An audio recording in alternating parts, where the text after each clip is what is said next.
Of Jonah, and we're going to be in chapter 3, verses 1 through 5. And it says, "Then the word of the Lord came to Jonah the second time, saying, Arise, go to Nineveh, that great city, and call out against it the message that I tell you."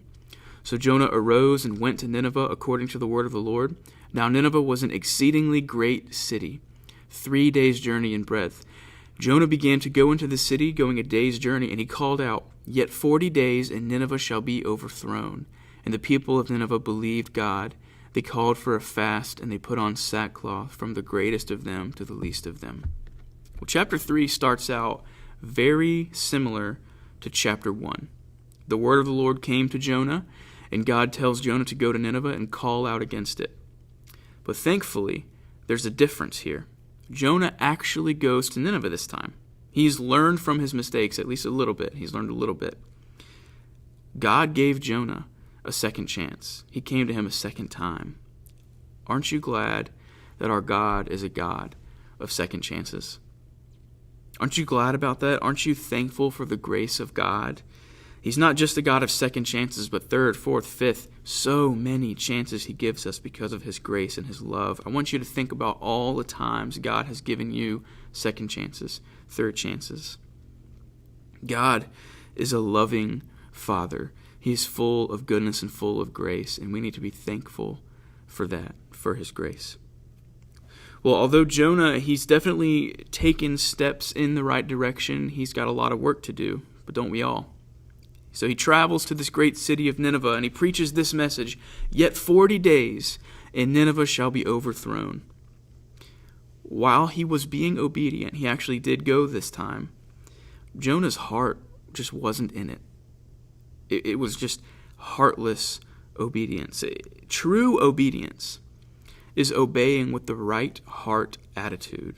And it seems like Jonah, it seems like his heart just wasn't going out for these people of Nineveh, these people who didn't know the Lord. He wasn't being completely obedient. Now, we'll see this in the beginning of chapter 4, but Jonah, he was actually not wanting them to repent.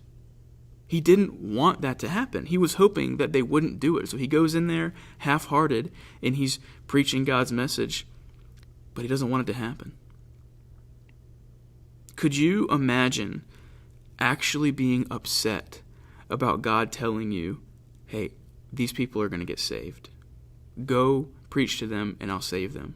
Well, that's how Jonah was. That's where his heart was at. His heart was not right, and that led to half-hearted obedience. And half-hearted obedience is something that we all need to look out for in our own lives. It's dangerous. Do you obey God out of your love for him because you love him and you want to obey him? Or do you obey his commands begrudgingly, reluctantly? Is it half-hearted?